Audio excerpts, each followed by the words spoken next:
JMJ കിച്ചണിലേക്ക് എല്ലാവർക്കും സ്വാഗതം. ഇന്ന് ഞാൻ തയ്യാറാക്കുന്നത് മുയലിറച്ചി കൊണ്ടുള്ള റോസ്റ്റാണ്. മുയലിറച്ചിക്ക് ധാരാളം ഹെൽത്ത് ബെനിഫിറ്റ്സ് ഉണ്ട്.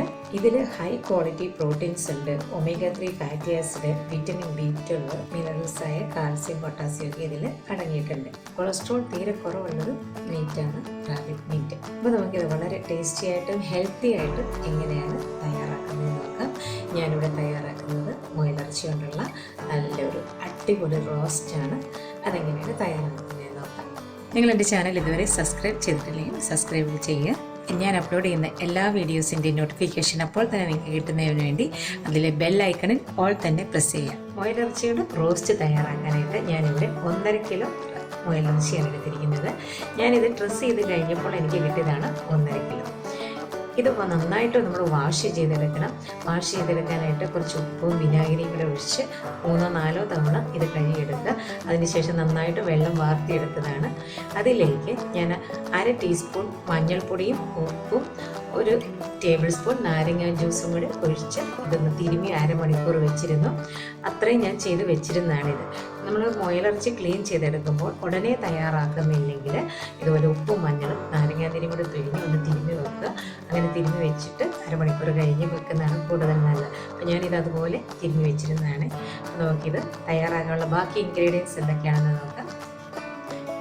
ഞാനിവിടെ ഇൻഗ്രീഡിയൻസ് എടുത്തിരിക്കുന്നത് മീഡിയം സൈസ് സവാള 1 കനം കുറച്ചരിഞ്ഞെടുത്തിട്ടുണ്ട്, 2 പച്ചമുളക്, കനം കുറച്ചരിഞ്ഞ വെളുത്തുള്ളി 2 ടേബിൾ സ്പൂൺ, കനം കുറച്ചരിഞ്ഞെടുത്ത 2 ടേബിൾ സ്പൂൺ ഇഞ്ചി, മീഡിയം സൈസ് തക്കാളി വേണം. ഇനി ഞാൻ ഇതിലേക്ക് ഫ്രൈ ചെയ്ത് ചേർക്കാനായിട്ട് മീഡിയം സൈസ് 2 സവോളയും 4 പച്ചമുളകും എടുത്തിട്ടുണ്ട്. ഇത് ഞാൻ നന്നായിട്ട് ഫ്രൈ ചെയ്ത് ചേർക്കാനാണ്. ഇതിലേക്ക് മസാലയ്ക്കായിട്ട് ഞാൻ 2 ടീസ്പൂൺ പെരിഞ്ചീരം എടുത്തിട്ടുണ്ട്, 1 ടീസ്പൂൺ കുരുമുളക്, 2 കഷ്ണം കറുവാപ്പട്ട, 4 ഗ്രാമ്പു, 6 ഏലക്ക, 1 ബേ ലീഫ്. ഇത്രയാണ് മസാലയ്ക്കായിട്ട് ഞാൻ ഇതിലേക്ക് എടുത്തിരിക്കുന്നത്. ഇനി നമുക്ക് തയ്യാറാക്കുന്നത് എങ്ങനെയാണെന്ന് നോക്കാം. ചൂടായ പാനിലേക്ക് നമുക്ക് കുറച്ച് ഓയിൽ ഒഴിച്ചു കൊടുക്കാം. ഓയിൽ ചൂടായി കഴിയുമ്പോൾ നമുക്ക് ആദ്യമേ ഈ സവോളയും വറ്റൽമുളകും ഫ്രൈ ചെയ്തെടുക്കാം. സവോള നമുക്ക് ആദ്യമേ വഴറ്റാം. സവോള പകുതി വഴന്ന് കഴിയുമ്പോൾ വറ്റൽമുളക് ചേർത്ത് കൊടുക്കാം. ഇത് നല്ല ഗോൾഡൻ കളറാവുമ്പോഴും ഫ്രൈ ചെയ്തെടുക്കണം. ഇത് പെട്ടെന്ന് വഴന്ന് വരാനായിട്ട് നമുക്ക് കുറച്ച് ഉപ്പ് ചേർത്ത് കൊടുക്കാം. ഇപ്പോൾ സവാള 1/4 മൂപ്പായിട്ടുണ്ട്. നമുക്ക് ഈ വറ്റൽമുളകോട് ഇടാം. വറ്റൽമുളക് മുറിക്കേണ്ട, ആ ഞെടുപ്പോട് കൂടി തന്നെ ഇട്ട് ഫ്രൈ ചെയ്തെടുത്താൽ മതി. ഈ ഉള്ളിയും വറ്റൽമുളകും നന്നായിട്ട് ഫ്രൈ ആയിട്ടുണ്ട്. ഇനി നമുക്കിത് എണ്ണയിൽ നിന്ന് കോരിയെടുക്കാം. എണ്ണ ഒട്ടുമില്ലാതെ വേണം നമുക്ക് ഇതിൻ്റെ കോരിയെടുക്കാനായിട്ട്. നമുക്കിതേ ഓയിലിലേക്ക് തന്നെ ഈ മസാല എല്ലാം ചേർത്തൊന്ന് ഫ്രൈ ചെയ്തെടുക്കാം. ലോ ഫ്ലെയിമിലിട്ട് മസാല ഫ്രൈ ചെയ്യാവുള്ളൂ. മസാല പെട്ടെന്ന് ഫ്രൈ ആവും. ഈ മസാലയുടെ കൂടെ സവോളയും ഇഞ്ചിയും വെളുത്തുള്ളിയും പച്ചമുളകും കൂടെ നമുക്കൊന്ന് വഴറ്റിയെടുക്കാം.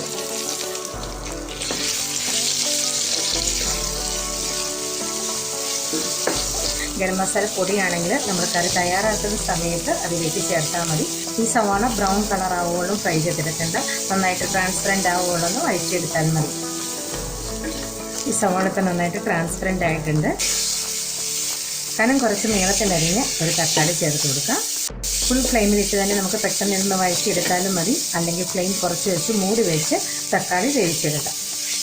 തക്കാളി ഒന്ന് സോഫ്റ്റ് ആവുകയോളം വഴറ്റിയെടുത്താൽ മതി.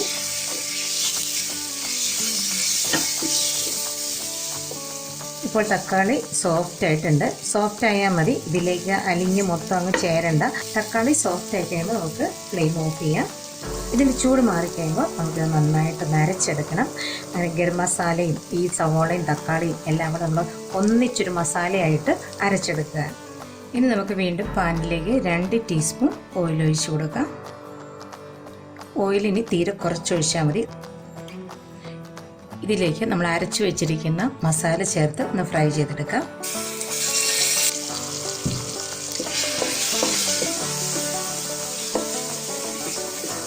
ഫ്ലെയിം മീഡിയത്തിൽ വെച്ച് മസാല ഫ്രൈ ചെയ്തെടുക്കാവുള്ളൂ. ഈ മസാലയുടെ കളർ നല്ല ഡാർക്ക് കളർ ആവുള്ളൂ ഇത് ഫ്രൈ ചെയ്തെടുക്കണം. ഇതിലേക്ക് 1 ടീസ്പൂൺ കാശ്മീരി മുളകും 1 ടീസ്പൂൺ സാദാ മുളകും 2 ടീസ്പൂൺ മല്ലിപ്പൊടിയും കൂടെ നമുക്ക് ഇതിലേക്ക് ചേർത്ത് കൊടുക്കാം. ഇനി നമുക്കെല്ലാം കൂടെ ഒന്ന് നന്നായിട്ട് വഴറ്റിയെടുക്കാം. മഞ്ഞൾപ്പൊടി നമ്മൾ മീറ്റിൽ ചേർത്തിട്ടുണ്ട്. വീണ്ടും മഞ്ഞൾപ്പൊടി ചേർക്കേണ്ട ആവശ്യമില്ല. നമ്മൾ ഈ മസാലകൾ അരച്ചെടുക്കുമ്പോൾ കുറച്ച് വെള്ളം ചേർത്ത് തന്നെ അരച്ചെടുക്കുക, എങ്കിൽ നന്നായിട്ട് അരഞ്ഞു കിട്ടുള്ളൂ. നമ്മളിതിലേക്ക് പൊടികളൊക്കെ ചേർത്ത് കഴിഞ്ഞാൽ പിന്നെ ഫ്ലെയിം തീരെ കുറച്ചേ വെക്കാവുള്ളൂ, അല്ലെങ്കിൽ പൊടികൾ കരിഞ്ഞു പോകും. പൊടികൾ കരിഞ്ഞു കഴിഞ്ഞാൽ പിന്നെ കറിക്ക് നല്ല ടേസ്റ്റ് കിട്ടത്തില്ല. ഇപ്പോൾ പാനിൻ്റെ സൈഡിൽ എണ്ണയൊക്കെ തെളിഞ്ഞ് വന്നിട്ടുണ്ട്. നമ്മളിങ്ങനെ മൂവ് ചെയ്യുമ്പോൾ ഈ മസാല ഒന്നിച്ചിങ്ങനെ പാനിൽ മൂവ് ആവും. പാനിലൊട്ടും പിടിക്കാതെ ഇങ്ങനെ മസാല ഒന്നിച്ച് മൂവ് ആവും. അത്രയായി കഴിഞ്ഞാൽ മസാല റെഡി ആയിട്ടുണ്ട്. ഇനി നമുക്കിതിലേക്ക് മഞ്ഞളും ഉപ്പും തിരിഞ്ഞ് വെച്ചിരിക്കുന്ന മുയലിറച്ചി നമുക്കിതിലേക്ക് ചേർത്ത് കൊടുക്കാം. ഇനി നമുക്ക് ഈ മസാല ഇതിൽ നന്നായിട്ടൊന്ന് ഇളക്കി യോജിപ്പിച്ചെടുക്കാം. എന്നിട്ട് ഈ മീറ്റ് കൂടെ കൂട്ടി നമുക്കൊരു 2 മിനിറ്റ് ഒന്ന് വഴറ്റിയെടുക്കാം. അതിനുശേഷം ഇതിന് വേകാനുള്ള വെള്ളം ചേർത്ത് കൊടുക്കാം.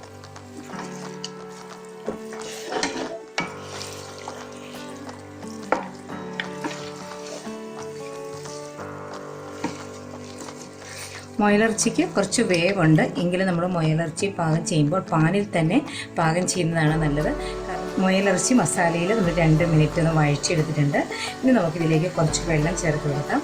ആദ്യമേ ഞാൻ ഈ മസാല അരച്ച ജാറ് കഴുകി കുറച്ച് വെള്ളം ഒഴിക്കുകയാണ്. ഇനി ഇത് വേകാൻ ആവശ്യത്തിനുള്ള വെള്ളം നമുക്ക് ചേർത്ത് കൊടുക്കാം.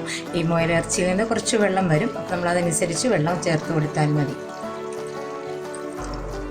1 കപ്പ് വെള്ളം ചേർത്ത് കൊടുത്തിട്ടുണ്ട്. നമുക്ക് കിട്ടുന്ന മുയലിറച്ചി അനുസരിച്ച് ഇതിൻ്റെ വേവ് വ്യത്യാസം വരും. നമ്മൾ ചേർത്ത വെള്ളത്തിൽ ഇത് വെന്ത് കിട്ടിയില്ലെങ്കിൽ കുറച്ച് വെള്ളം തിളപ്പിച്ച് ഇതിലേക്ക് ചേർത്ത് കൊടുത്ത് നമുക്ക് നന്നായിട്ട് വേവിച്ചെടുക്കാം. ഇനി നമുക്കിത് മൂടി വെച്ച് മീഡിയം ഫ്ലെയിമിൽ വേവിച്ചെടുക്കാം. ഇടവിട്ട് ഇളക്കി കൊടുത്ത് ഇത് വേവിച്ചെടുക്കാം. വെള്ളം ഇതിൽ പറ്റാറാകുമ്പോഴത്തേനും നമ്മൾ കുറച്ചുകൂടെ ഫ്രീക്വൻ്റായിട്ട് ഇളക്കി കൊടുക്കണം, അല്ലെങ്കിൽ അടി പിടിക്കും. ഇപ്പോൾ ഇതിൻ്റെ ഗ്രേവി കുറുകി വരുന്നുണ്ട്. ഇനി നമുക്ക് ഇതിലേക്ക് നമ്മൾ ഫ്രൈ ചെയ്ത് വെച്ചിരിക്കുന്ന സവോളയും ഈ വത്തൽമുളകും കൂടെ ഇതിലേക്ക് ചേർക്കാം. ഇനി ഇത് നന്നായിട്ട് ഇളക്കി യോജിപ്പിക്കാം.